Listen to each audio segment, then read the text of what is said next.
안녕하세요. 휴대전화 박물관입니다. 오늘은 요 3곱하기4 키보드 배열이 가장 큰 특징인 뚜친 F22 프로에 대해서 한번 알아보도록 하겠습니다. 먼저 간단하게 외관을 살펴보는데 요 케이스 벗기는 거는 그렇죠. 케이스 벗기고 외관을 살펴보면은 요 위에 수화부가 있는데 잘 안 보이네요.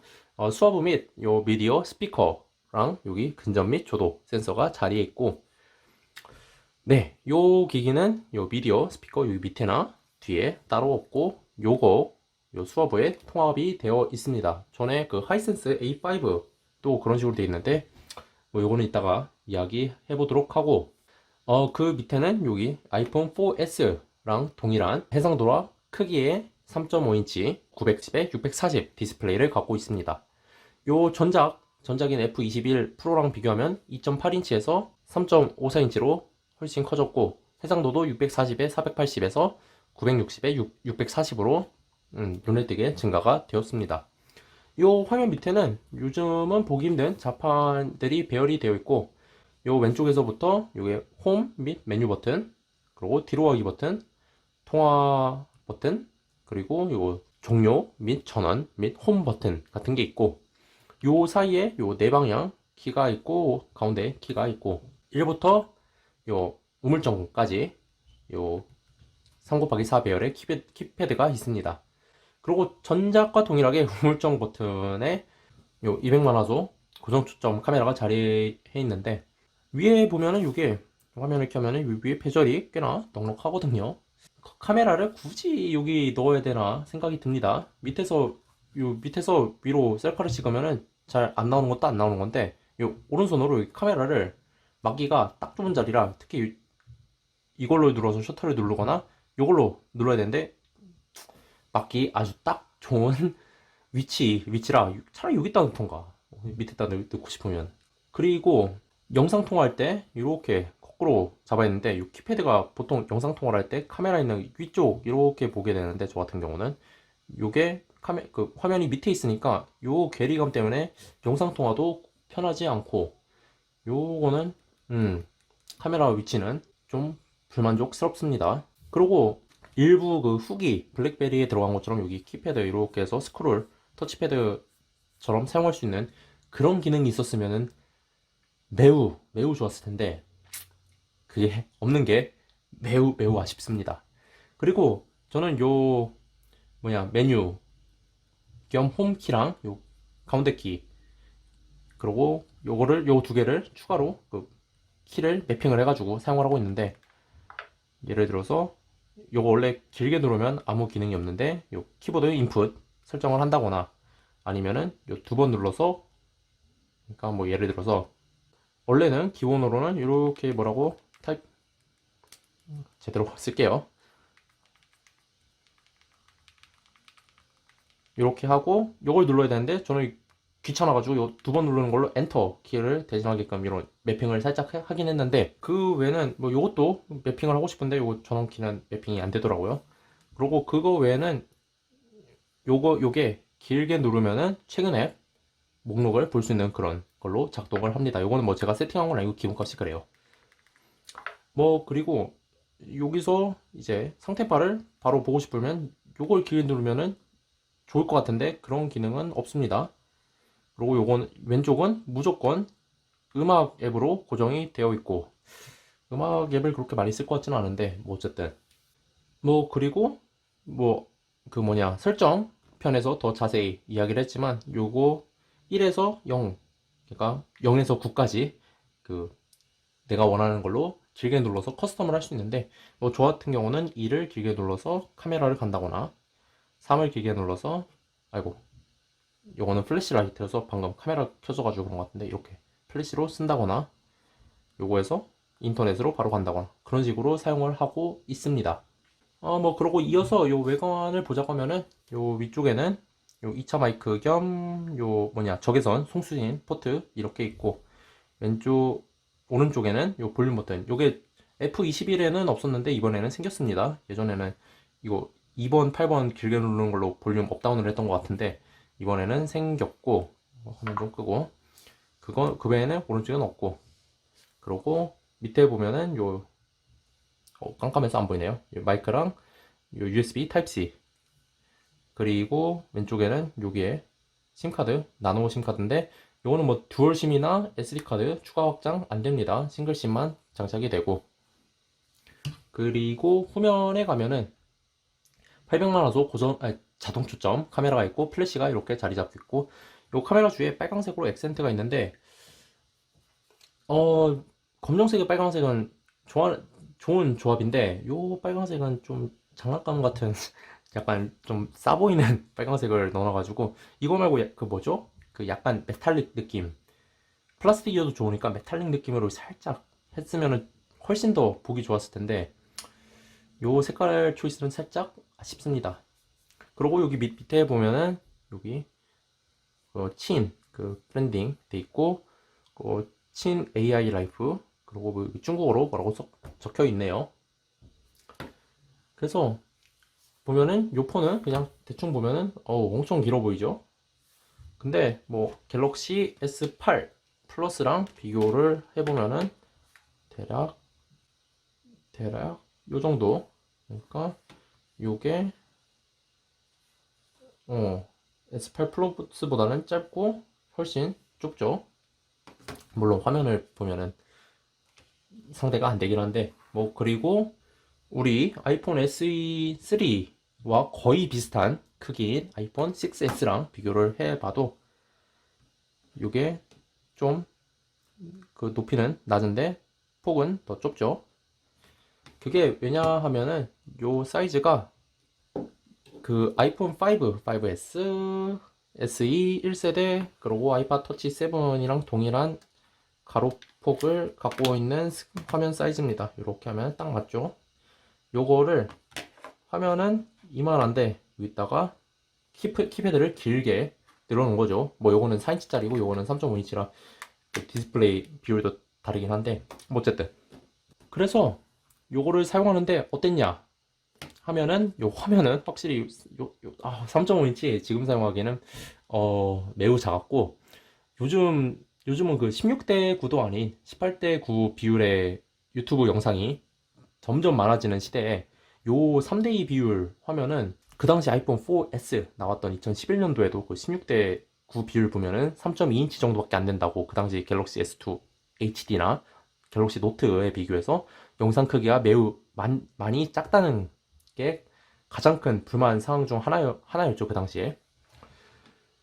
그리고 그런 평가도, 이거 지금 사용하기엔 작다라는 평가를 그 당시에도 받았는데 지금 사용하기에는 매우 많이 답답해서 이제 요걸로는 이제 유튜브 영상을 잘 시청을 안 하고 이제 저는 태블릿으로 시청하는 시간이 훨씬 늘어나게 되었습니다.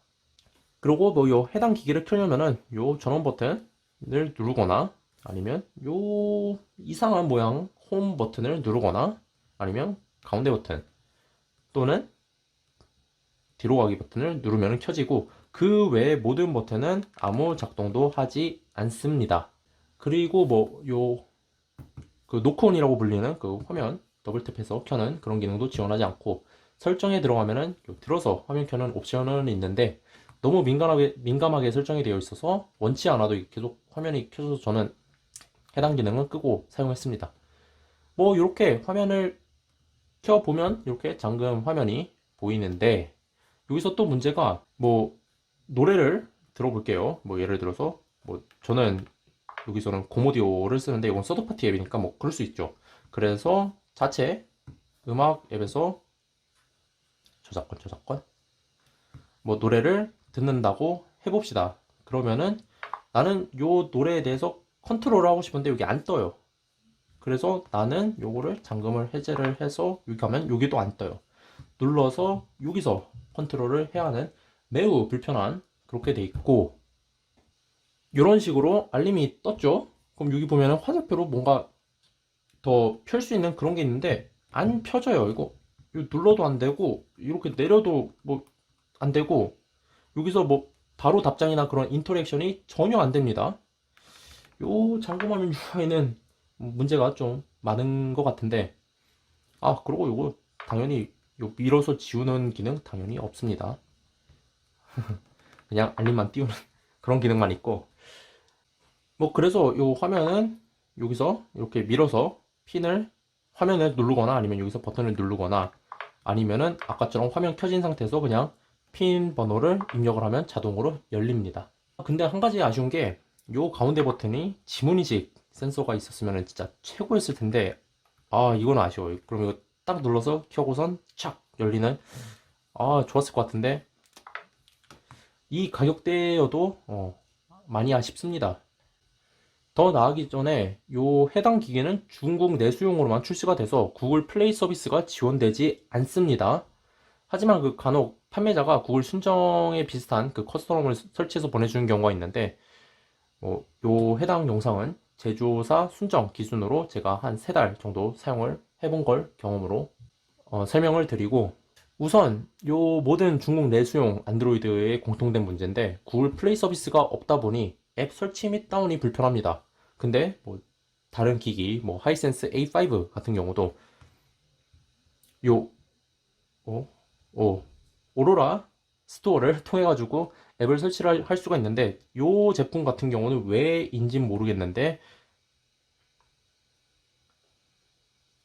뭐 예를 들어서 좀 용량 작은 걸로 합시다. 크롬 요거를 설치를 하고 싶어요. 그러면 이거 인스톨을 누르면은 이제 다운로드를 받죠. 요 다운로드를 받고 설치를 하려고 하면은 계속 요게 문제가 뜹니다. 그래서 인터넷에서 요거를 어떻게 해결을 하는지 보려고 알 수 없는 소스에서 요 앱 설치 그 기능이 켜져 있는지 확인을 해봤고, 그리고 요거는 그냥 단순히 오로라 스토어랑 이 폰의 문제인 줄 알고선 다른 서드파티 이런 식으로 에러가 뜨죠.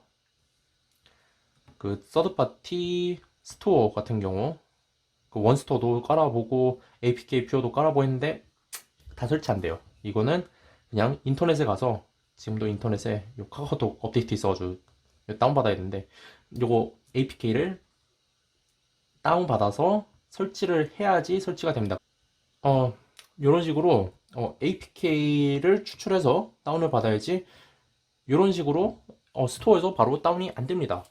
근데 그 설치면 다가 아니죠. 요거 보면은 지금도 업데이트가 이렇게 나와 있는 걸 알 수 있습니다. 그러면은 저는 여기서 이제 요 앱 버전을 보고선 여기서 또 APK를 요거 맞는 버전에 다운을 해줘야 돼요.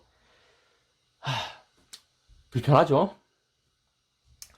그래서 저는 이 인터넷에서 일일이 다운받아서 노가다로 앱을 하나하나 일일이 다운로드를 해줬어요. 그래서 이거 보면은 다운로드 목록 보면 이거 보세요. 이거 앱을 하나하나 일일이, 이게 상당한 노가다고. 그리고 또 뭐 삼성의 퀵쉐어는 뭐 말할 필요도 없고 구글 서비스가 필요한 니어바이 쉐어 또한 지원하지 않기 때문에 타 갤럭시나 뭐 안드로이드 기기 간 파일 공유가 불편합니다.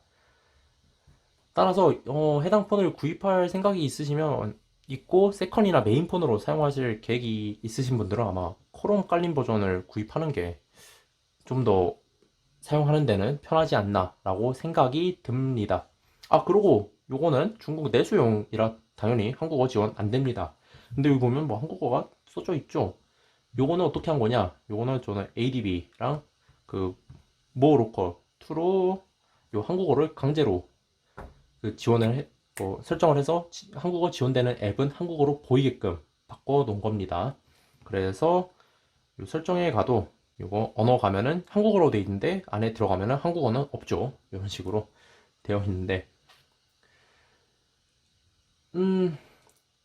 뭐 요 정도는 그냥 중국 내수용이라 이런 문제가 있다라고 설명을 한 거고, 이제 요 점검화면 열었으니까 요 홈 화면이 보이죠? 요 홈 화면은 뭐 앱 서랍이 따로 있는 그런 건 아니고 다른 중국제 스마트폰처럼 앱을 받겠다 다 꺼내 놓는 그런 방식입니다. 근데 다만 요 첫 번째 페이지라고 할 수 있는 요거는 위젯이라고 합시다. 첫 번째 페이지라고 할 수 있는 거는 앱이 최대 4개까지밖에 안 됩니다. 요거를 만약 난 여기 위에 딱 올리고 싶다, 올릴 수가 없어요. 그리고 요거는 지울 수도 없습니다. 요 위젯은 내가 지우고 싶어도 지울 수가 없다. 그렇습니다. 그리고 뭐 여기 왼쪽에 요 위젯 같은 경우는 요 검색 안 됩니다. 위챗 설치 안 돼 있으니까 당연히 안 되죠. 알리페이 설치 안 돼 있으니까 당연히 안 됩니다. 그래서 요것도 사실상 잉여 페이지입니다. 여기다 내가 뭐 추가할 수 있는 것도 없고 그냥 이게 답니다. 그리고 여기서부터가 이제 내가 진짜로 커스터마이징을 할 수 있는 거죠. 요거는 4개밖에 안 됐으니까. 그래서 뭐 하면은 요 홈 화면 자체는 그래도 요 키패드를 생각해서 당연히 요 방향키 요거는 당연히 되고, 여기 홈 화면에서는 요게 왼쪽 페이지, 요게 오른쪽 페이지, 이런 식으로. 아이고, 가끔 요게 2번씩 눌려요. 이런 식으로. 원래 한 번 누른 건데 어쨌든 이런 식으로 이동은 할 수 있다. 그리고 요거 그럼 위젯 이것도 안 되죠. 이거 위젯 어떻게 설치하냐? 이거는 이렇게 길게 눌러서 위젯 누르면은 이렇게 위젯 설정도 가능합니다. 근데 웃긴 게 요 길게 눌러서 위젯에 가서 요거는 이제 손으로 길게 눌러서 이동을 해줘야 된다는 거. 요거까지는 버튼으로 구현하기 힘들었나 봅니다. 그리고 당연히 요 위젯 모양도 요 손으로 일일이 바꿔줘야 되고, 뭐 여기 위젯 설정 가서 모양 바꾸는 거는 뭐 당연히 되는 거고. 그리고 요거 길게 눌러서 보면은 요거 이제 해상도 이게 낮으니까 해상도 안 맞는 걸 대비해서 만들어 놓은 게 있는데, 요거를 하면은 이렇게 앱이 작아지고 좀 뭐라고 해야 돼? 멀리서 보는 것처럼 이렇게 바꿀 수도 있는데, 요게 너무 작아서 저는 보기에 불편해가지고 안 쓰는데, 요걸 사용하는 이유 중 하나가 요 구글 캘린더, 요게 원래는 아이고, 이게 홈하면 어디서 이거 누르면 잠기는데 이게 헷갈려요. 이게 홈 가이자고 이거 누를 때가 너무 자주 있어가지고. 어딨지? 구글 캘린더 같은 경우 위젯을 요거를 추가를 한다고 합시다. 그럼 이렇게 하면은 추가가 되고 여기서 크기 조절이 안 돼요. 근데 요거 가면은 이제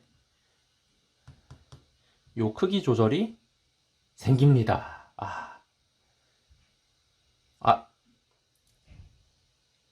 이런 식으로 크기 조절이 가능하다. 그래서 만든 게 요 페이지입니다. 왜 그냥 일반 모드에서는 저거 크기 조절이 안 되는지 아이고 모르겠는데, 뭐 어쨌든 이런 트릭이 있다. 만약에 하고 싶으시면 뭐 이렇게 홈화면 간단히 알아봤으니까 이제 요 알림 창을 한번 알아보도록 하겠습니다. 요거는 자체 커스터마이징이 좀 되어 있는데, 요거는 알림창은 요 키패드로 아무리 눌러도 접속도 안 되고 하기 때문에 손으로 눌러줘야 되고, 여기 안에서도 키패드로 뭐 되는 게 없어요. 요거는 다 터치로 해줘야 된다. 그리고 요거는 요 톡을 커스터마이징이 되는데 서드 파티 앱은 지원이 안 되더라고요. 그래가지고 기본 있는 것만 그 토글을 넣었다 뺐다 할 수 있습니다. 이제 설정 그냥 간단하게 보면은 거의 안드로이드 순정 비슷하게 돼 있고, 요 끝에 왔을 때 요 띠용띠용 하는 요 애니메이션, 이 안드로이드 12부터 들어간 애니메이션 저는 이거 꽤나 좋아합니다. 예전에 그 롤리팝에서 이렇게 하면은 이 동그랗게 반원으로 해가지고 나오는 그 애니메이션도 엄청 좋아했었는데, 요것도 귀엽게 잘 돼 있고, 뭐 안드로이드 버전 같은 경우는 안드로이드 버전 12가 들어가 있고, 그리고 요 빌드 버전은 처음에 1.0.1인가 그랬는데 업데이트로 1.1로 변하고, 이거 2023년 1월쯤에 1.1.1 또 업데이트가 되었습니다. 뭐 그래도 업데이트는 꽤나 해주기는 하네요. 그래서 요 폰을 현재 사용하기 어땠냐? 우선 요걸 메인폰으로 제가 3달 넘게 사용을 하면서 느낀 게, 태블릿 사용하는 시간이 엄청 늘어났습니다. 인터넷을 하든 영상을 보든 이 화면이 지금 사용하기엔 너무 작아가지고 사용하기 힘들었고, 한글은 한글 자판 요 앱이 있어가지고 요걸 통해가지고 이게 쓸 수는 있는데, 이게 천지인이 생각보다 불편하고 가끔 앱이 강제로 지멋대로 종료가 되는 문제도 꽤나.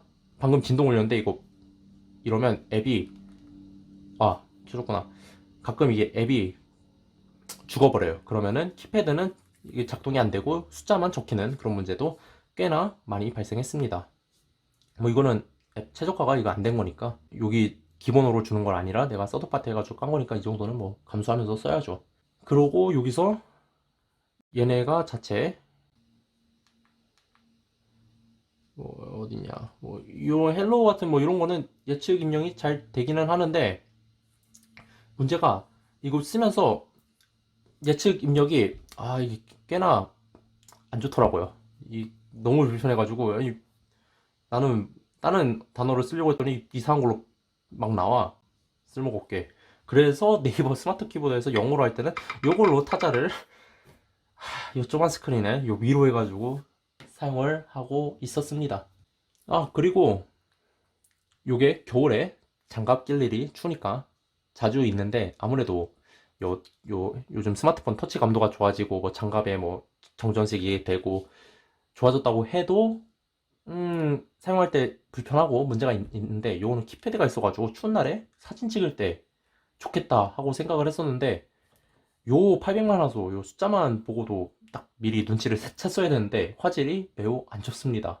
뭐 전면은 이거 말할 필요도 없죠. 이거 후면은 매우 빈약하고, 요거 거의 뭐 아이폰 4급, 그리고 뭐 갤럭시 S1급으로 상태가 안 좋습니다. HDR 처리 당연히 없습니다. 요거 사진 보면은 뒤에 하늘이 꽤 예쁘게 나와 있는데, 나무 앞에 있는 건 거의 검게 나왔죠. 그리고 조금만 어두워지면 노이즈가 자글자글 생기고 OIS가 없어서 흔들림에 취약합니다. 뭐 음식 사진도 어둡게 나오고 카메라는 별로입니다. 다만 요 기본 화각이 다른 갤럭시나 아이폰보다 넓습니다. 이게 제 편견일지는 모르겠는데, 요 화각 기본 요 카메라에서 화각이 좀 넓은 게 약간 성능이 별로 좋지 않은 카메라들의 공통적인 특징인 것 같은데, 뭐 어쨌든. 그리고 요게 특이한 게 기본 설정에, 기본 카메라 설정에 그 뭐야, ZSD라고 해가지고 요게 뭔가 하고 찾아봤더니 제로 셔터 딜레이라고 하더라고요. 근데 이건 뭐 끄나 켜나 뭐 셔터 렉 같은 건 거의 없어가지고, 요 카메라는 잘 줘야 그 간신히 패스할 정도엔 한 60점 정도 줄 수 있을 것 같고, 그래도 뒤에 고정 초점은 아니니까. 어디 있어 이 고정 초점인 거. 요 예전에 요 녀석은 요 뒤에가 200만 화소 많이 닿나 고정 초점이었죠. 그러면 이제 요 수화부 및 미디어 스피커를 보면은 소리가 요 앞에서 나오니까 이건 좋긴 좋아요. 뭐 밑에서 나오고 뒤에서 나오는 것보다는 저는 앞에서 나오는 걸 선호를 하는데, 근데 일단 요 모노인 거를 감안을 해도 소리 품질이 매우 형편없고, 볼륨 최고로 하면은 소리가 좀 찢어지는 듯한 문제가 있고, 특히 요거는 이어폰 잭 없는데 그 블루투스 이어폰으로 들을 때 요 볼륨 컨트롤이 소리가 작으면 작아질수록 이게 세세하게 컨트롤이 안 됩니다. 그러니까 볼륨 2로 하면은 소리가 너무 안 들려요. 이게 너무 작고, 볼륨 3으로 하면은 이 소리가 또 너무 크고, 한 2.5 정도 되면은 딱 좋을 것 같은데 이게 없어요. 이 스피커는 한번 소리 한번 들어볼게요.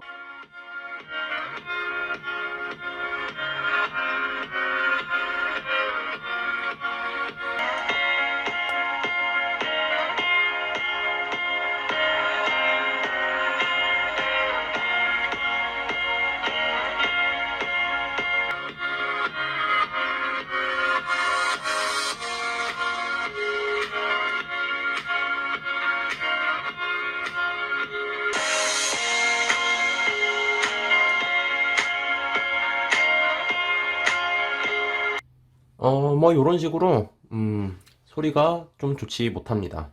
그래서 요 스피커는 한 90점, 아니 90점이래, 60점 정도 줄 수 있을 것 같고요. 이것도 간신히 통과할 정도 줄 수 있을 것 같습니다. 그리고 이제 핸드폰에 사용해서 중요한 배터리에 대해서 한번 이야기를 해볼 건데, 배터리 같은 경우는 요 기기는 배터리가 뒤에 2150mAh 배터리가 장착이 되어 있는데, 현재 제가 사용하는 앱에 보면은 뭐 현재 예측되는 거는 지금 한 화면 켜지면 한 7시간 반 정도 사용이 가능한다고 예측이 돼 있고, 그리고 뭐 요게 뭐 제가 사용하는 것에 따라서 달라지는데, 보통 평균 사용했을 때 요 예측 시간이 대략 한 5시간 반에서 6시간 반 정도 나오는데, 오늘은 좀 후하게 예상이 되네요. 그래서 저 같은 경우는 보통 주로 핸드폰을 사용할 때 40%일 때 핸드폰을 충전을 시키려고 노력을 하고, 충전은 여기 보면은 80%까지 충전을 시키려고 노력을 합니다. 뭐 물론 상황에 따라서 80% 넘어가서까지 충전할 때도 있고 40% 밑으로도 사용을 할 때가 있긴 한데, 최대한 그렇게 노력을 하는데, 요 한 제가 40%에서 60% 사용한 걸로 얘가 이렇게 추정을 하는 거니까 이 정도 나오는 거고, 그래서 제가 실제로 100%까지 채워가지고 100%에서 1%까지 사용을 하면 얼마나 나오나 하고 제가 이렇게 테스트를 해봤는데 어 40시간, 네, 40시간 40분 정도 사용을 했다고 나오고, 그 중에 화면 켜짐이 6시간 50분 정도. 그러니까 한 7시간 정도 사용을 6시간 반, 7시간 정도 사용을 할 수 있었습니다. 뭐 저 같은 경우는 요거 사용할 때는 그 와이파이는 연결 안 하고 LTE만 연결을 해서 자동 밝기에 제가 항상 하는 식으로 사용을 했었는데, 요 정도 같고, 그러면 충전은 어떻게 되냐? 요 충전 같은 경우는 요 밑에 보이는 요 USB Type-C 포트로 충전을 하게 되는데, 충전 속도는 최대 10W까지 들어가고, 제가 충전을 했을 때는 0%에서 100%까지 가는데 1시간 10분 정도 걸리는 걸로 보면은, 요거 계산하면 대충 1시간 10분 정도 되는 걸로 예측이 되는데, 실제로 충전을 해보니까 1%에서 100%까지 1시간 25분 정도 걸렸습니다.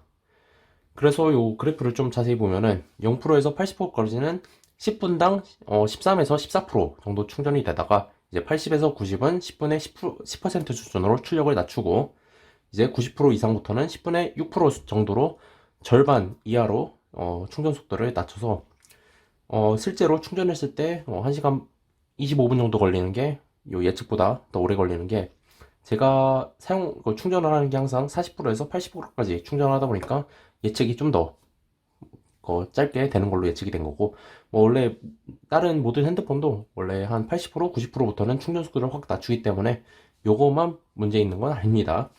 뭐 그래서 요 배터리는 하루 사용하는 데는 문제 없고, 아까 본 것처럼 충전을 아예 안 했을 때 최대 그 40시간이면은 그 이틀을 살짝 못 가는 거죠. 이 정도면은 뭐 나쁘지 않다라고 생각이 들어가지고 배터리는 한 80점 정도 줄 수 있을 것 같습니다. 그리고 이제 요 화면을 보면 3.5인치 960에 640에 해상도의 LCD가 있는데, 해상도는 낮아 보여도 뭐 현재 판매 중인 아이폰 SE 3세대 그리고 전에 아이폰 11이랑 동일한 PPI이기 때문에 요 픽셀이 튀는 일은 그렇게 너무 걱정할 필요는 없습니다. 이게 해상도가 낮은 만큼 화면 사이즈도 작기 때문에 요 픽셀 밀도는 그 아이폰 11이나 SE 3세대랑 동일하다고 생각하면 되고, 그래서 실제로 사용했을 때는 요 화면 크기가 문제지 요 픽셀이 튄다 뭐 그런 문제는 없었습니다. 아, 그리고 요게 화면 크기랑 그 해상도가 아이폰 4나 4S랑 똑같기 때문에, 뭐 예전에 구형 아이폰들, 특히 아이폰 5랑 6 시리즈가 녹태나 뭐 그런 문제가 많았는데, 그런 그 문제는 발생이 되지 않았습니다. 그리고 뭐 저 같은 경우는 사용하면서 막 빛샘이 막 심하거나 뭐 그런 것도 느끼지는 못했는데, 요 화면에서 문제가 그 밝기가 문제가 있는데, 요게 밝은 곳에 있다가 어두운 곳에 가면은 밝기가 어두워지는 거, 요거는 좋습니다. 요건 잘 되는데, 좀 어두운 곳에 있다가 밖으로 나가면은, 그러니까 만약에 내가 완전 어두운 엘리베이터에 있다가 이제 실내, 좀 밝은 실내로 들어오면은 얘가 밝기를 거의 100%로 갖고 와가지고, 아니 나는 이렇게 밝을 필요는 없는데 너무 밝게 가져가니까 요거는 좀 불편했습니다. 그리고 요 설정창에 보면은 요게 밝기 레버가 이렇게 있죠. 요게 귀여운 게, 이렇게 내리면은 좀 낮으면은 이렇게 이런 식으로 그 빈 공간으로 보여주고, 요게 밝기가 좀 높아지면은 절반, 그리고 가장 거의 67% 이상 하면은 이거 풀로 채워지는 이런 소소한 애니메이션은 저는 이런 거 귀엽고 괜찮은데, 제가 요거 갤럭시에서도 이 비슷한 게 애니메이션인데 그것도 좋아하는데, 요 갤럭시 같은 경우는 이런 식으로 여기 태양 아이콘이 이렇게 움직이는 귀여운 애니메이션이, 요건 원UI 1입니다. 참고로 원UI 버전마다 다를 수가 있는데 이런 식으로 되는 반면, 얘는 그냥 그 세 개 딱딱딱 사진으로 해서 이때 넘어가면은 바뀌고 이런 식으로 되어 있습니다. 뭐 어쨌든 이런 깜찍한 디테일을 저는 좋아합니다. 그래서 뭐 화면 품질이나 뭐 이런 거는 다 좋은데, 아 맞다, 그리고 얘는 광색역 아니에요. 그래서 뭐 광색역 또는 사진을 보면은 요 사진이 좀 잘리는 그런 걸 볼 수가 있고, 뭐 뭐 그거는 뭐 그렇게 큰 문제는 아니라고 저는 생각을 하는데, 왜냐하면 요 조만한 화면으로 뭐 사진 확대해서 보고 막 그런 건 없으니까 그런 거는 크게 문제가 아니라고 생각을 해서, 뭐 화면 품질이나 이런 거는 다 좋은데, 지금 사용하기에는 너무 작고 요 조도 센서 요걸로 한 65점에서 70점 정도 줄 수 있다고 생각이 드네요. 그리고 이제 성능에 대해서 한번 알아보면은, 요 성능에 대한 거는 더 자세한 리뷰 영상 따로 올리도록 하겠습니다. 그래서 이번에는 간단히만 알아볼게요. 요게 미디어텍의 헬리오 G85가 탑재가 되는데, 요 AP 때문에 제가 이거 구매할 당시 훨씬 저렴해진 F21 프로가 아닌 F22를 구입한 결정적인 이유가 되었는데, 전작 같은 경우는 헬리오 22로 코어텍스 A53 쿼드코어인데, 지금 사용하기에는 많이 느린 성능인데, 요거 들어간 제품은 헬리오 G85로 대충 갤럭시 S7 정도 랑 비슷한 성능이라고 생각하면 됩니다.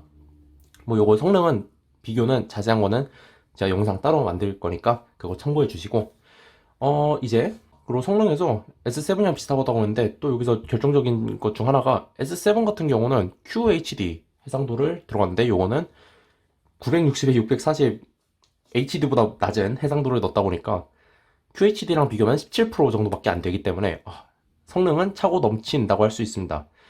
그리고 성능에 이제 CPU만 얘기하면 안 되죠. 램도 있는데, 램이 4기가 들어가 있어가지고 이것도 S7이랑 똑같죠. 그리고 해상도가 훨씬 낮으니까 램에 그 빈 공간도 많고, 그리고 안에 갤럭시 S7은 뭐 뒤에 그 기능들이 많잖아요, 삼성이. 그래가지고 그런 기능 때문에 램을 많이 먹는데, 얘 같은 경우는 뭐 기능이라고 할 게 없죠. 몰라. 그 라이브 월페이퍼도 없는데. 그래서 뭐 램은 차고 넘친다고 할 수 있겠습니다. 뭐 지금 같은 경우는 뭐 제가 뭐 백그라운드 막 굳이 죽이거나 하지 않았는데도, 램 보면은 대충 50% 사용 가능하다고 나오기 때문에 램은 문제가 없다. 근데 한 가지 여기 최적화 문제인지 모르겠는데, 일주일에 한 번 정도 이제 잠금 화면에서, 이렇게 잠금 화면에서 이렇게 핀을 딱딱딱딱 입력을 해서 들어가면은, 지금 홈이 딱 뜨는데 가끔 20초에서 30초 동안 요 배경 화면만 보이고 홈 화면 아이콘이나 그런 게 아무것도 안 떠요. 그런 문제가 한 일주일에 한 번 정도, 적으면 2주일에 한 번 그 정도 발생을 했습니다.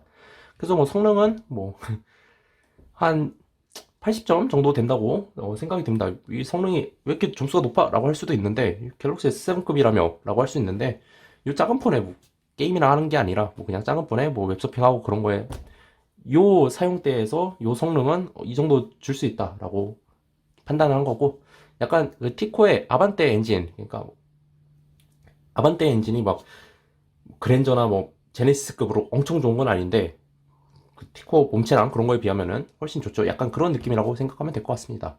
그래서 이제 결론을 얘기를 하면은, 디지털 디톡스 요즘 유행하는 것 같은데, 그 카톡이 됐으면 하는데, 왜냐면 이제 사람들이랑 소통을 해야 되니까. 근데 인터넷 중독 그리고 유튜브 중독을 끊을 생각이고, 거기에 태블릿이나 뭐 다른 전자기기가 없는 분들한테는 추천드릴 수 있을 것 같아요. 왜냐면은 저 같은 경우 이거 유튜브 보기 너무 힘들어가지고, 얘는 사용 시간이 줄은 대신에 태블릿 사용 시간이 늘어나가지고, 뭐 어쨌든 근데 그 외 분들께는 추천을 못 드릴 것 같습니다. 만약 그 고등학생 수험생이라던가 뭐 공부를 해야 되는데 카톡 같은 경우는 있으면 좋겠다 하면은 모르겠는데, 그리고 방금 요 카톡 이야기가 나와서 생각이 난 건데, 중국 내수용 폰들이 약간 알림 백그라운드 그런 거에 꽤나 제한적으로 그런 제한을 거는데 요것도 카톡 알림이 잘 안 올 때가 있습니다.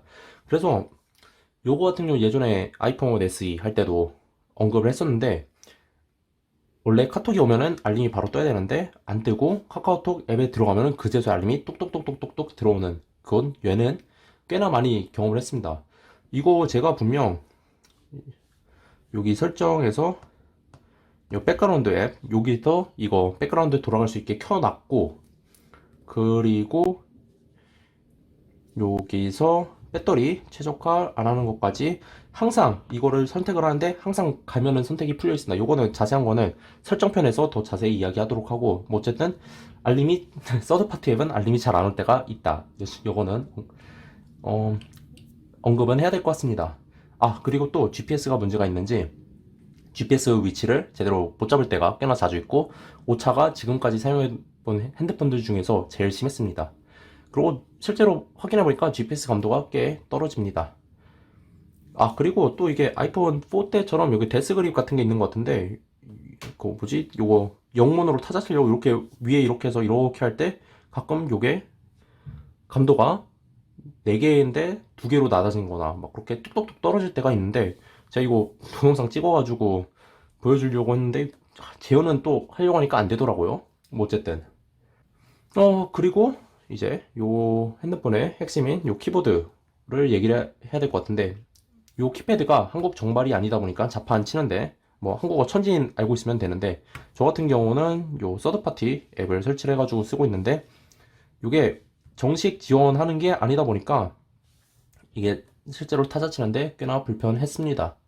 그리고 뭐 순정 기준 앱 설치 및 업데이트가 제대로 안 된다거나, 그리고 구글 서비스를 지원을 안 하다 보니까 아마 디지털 디톡스 목적이나 아니면은 공부를 하기 위한, 공부는 공부하려고 그런 목적, 그래서 카카오톡은 됐으면 좋겠고 나머지는 안 돼도 상관없다, 그런 분들 제외하고는 추천하기는 힘들 것 같습니다. 뭐 어쨌든 이 핸드폰으로 3개월 동안 열심히 사용을 해본 휴대전화 박물관이었고, 이제 설정 기본 앱 그리고 사양 그런 거에 대해서는 추후에 더 자세한 영상으로 뵙도록 하겠습니다. 오늘도 시청해주신 모든 분들 감사드리고 오늘도 좋은 하루 되시기 바랍니다. 감사합니다.